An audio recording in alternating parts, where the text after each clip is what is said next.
I often find myself reading books that fit a theme. Whether it's that the first book makes subsequent books more salient when I stumble upon them, or whether it's more that there's sort of a topic in my subconscious that sort of bubbles up through my book choices. I find that reading multiple books that address a similar topic more rewarding than reading sort of the equivalent number of books that are on unrelated topics. 2 books I read recently are Wayfinding, The Art and Science of How We Find and Lose Our Way by Michael Bond, and On Looking, 11 Walks with Expert Eyes by Alexandra Horowitz. As an aside, I'm not really reviewing these books per se, because that's just not a skill I have. I'd say I'm pretty good at recommending books to friends, but I'm less practiced at articulating what these books do particularly well. However, I do recommend both, especially reading them together as I did. I also recently bought a kick scooter for myself.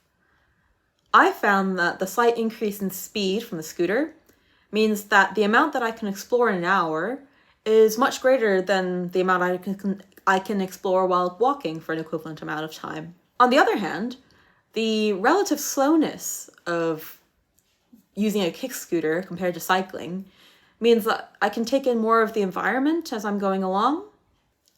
Also, you can't scooter and listen to podcasts, at least not safely, so it does force some non-input time.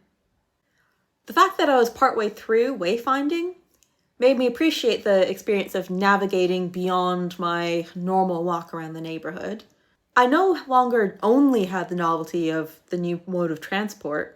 I was now additionally aware of how this new recreational activity was wiring my brain to create a more dense map of my neighborhood.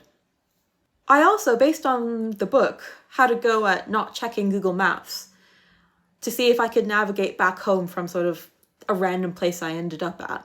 I found out through that how much my mental map of London is affected by the tube map. As another aside, I do find myself reading more non-fiction than fiction. Like my sort of reading books on a theme, my non-fiction preference isn't really a conscious choice. I just find it a lot easier to judge non-fiction book covers than fiction book covers.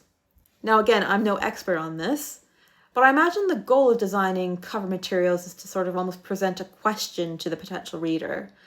Sort of read this to find out who, what, when, where, why. A hook, essentially. However, I think that a lot of fiction book covers actually tell the potential reader to read this to feel happy, courageous, scared, inspired, or some other emotion on the spectrum. Now, this could be the actual aim of reading a novel, but I do find it hard to find a novel that sort of tells me both hooks me in with a question and lets me know what I'm going to get out of it in terms of my feelings. Maybe I'm just not trying hard enough. I had checked out On Looking from the library months earlier, but I didn't read it in time. But now I was on a wandering spree, I needed to borrow it again. Where Wayfinding encouraged me to zoom out and think about my place in London as a whole, On Looking additionally reframed those sort of meanderings by changing my focus to the individual components of which London is comprised. For instance, the Johnston typeface, which is ubiquitous throughout London and is heavily associated with the London Transport Network, became more salient, which will become relevant in a sec. Again, around the same time, I wanted to paint something, but I was struggling to sort of decide on what to paint.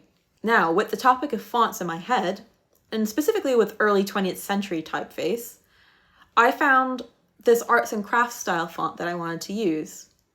Perhaps it's gauche to basically tell the viewer what to take away from a painting, and perhaps it's the lack of my painting skill that means I need to basically add some text to bolster the image, but I'll take that assistance. With the topic of exploring on my mind, I landed on a painting of a young woman stumbling upon an archway framing a sort of distant palatial building. And so I set about making this little reminder of the books I've been enjoying, and how fun it has been to explore my surroundings.